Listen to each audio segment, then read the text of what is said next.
तो दोस्तों आज के क्लास में हम लोग डिस्कस करेंगे व्हेन डिड किनशिप एमर्ज। ये किनशिप जो भाई बंधु या रिश्तेदारी का जो रिलेशनशिप है वो कब से मनुष्य जाति में पाया गया है, कब से ये उसकी उत्पत्ति हुई है, उसको डिटेल्स में यहाँ पे डिस्कस करेंगे। चलिए शुरू करते हैं। It is difficult to write the history of kinship. Kinship का जो इतिहास है उसको डिटेल्स में मतलब एग्जैक्टली लिखना बहुत मुश्किल होता है क्योंकि उसका एग्जैक्ट पीरियड नहीं मिलता है हम लोगों को। Fascinating evidence for kinship comes from 70,000 years old settlements on the Com Ombo plains along the Nile in Egypt।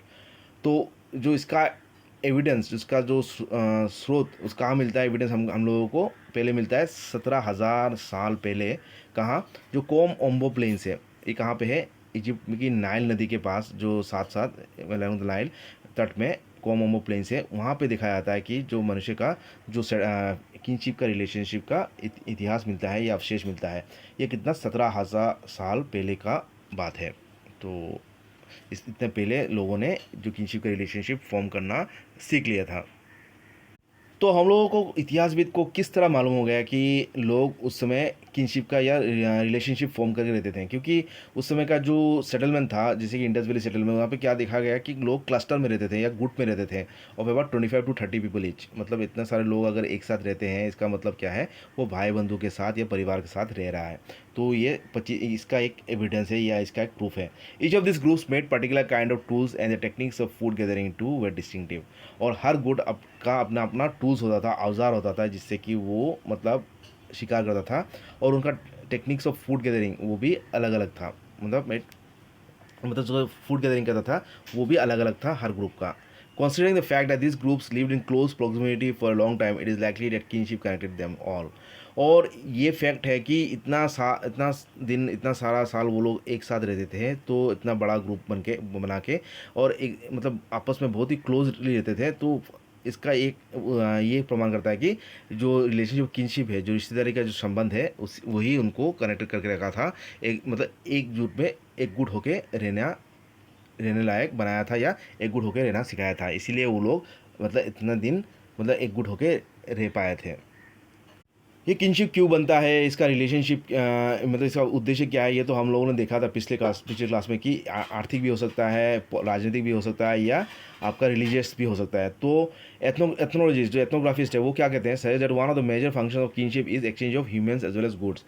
जो एथनो सजेस्ट करते हैं कि मूल जो फंक्शन है, मूल जो कार्य है किनशिप का, वो है एक्सचेंज ऑफ आपका, एक हो गया आपका ह्यूमंस और दूसरा है एक्सचेंज ऑफ गुड्स। क्योंकि जो महिला है वो गैदरिंग करते थे और जो पुरुष है वो हार्डनिंग करते थे। तो मीट और वेजिटेबल्स का एक्सचेंज जो होता था नर और मादा में, वो भी एक कारण बन गया था किनशिप का रिलेशनशिप होने का।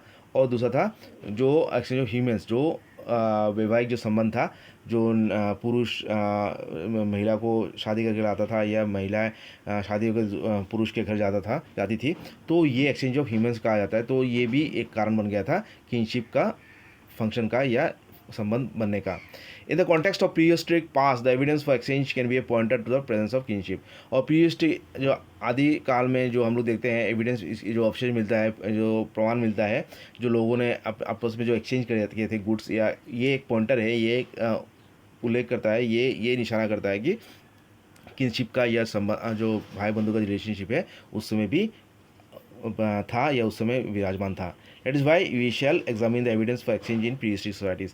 तो नेक्स्ट क्लास में जो एक्सचेंज हुआ था लोगों में, जो आदान प्रदान हुआ था, उसका विशेष कहाँ मिलता है, उसको वो डिस्कस करेंगे। तो ये हम लोग जान लें कि किनशिप कहाँ पे इमर्ज हुआ था, किस समय हुआ था और किस लिए हुआ था, ये हम लोग जान लिया। तो वो हुआ था कोमोम्बो प्लेन्स, नाइल नदी के पास, जो इजिप्ट में है, और 17,000 साल पहले हुआ था ये इसके इमरजेंस।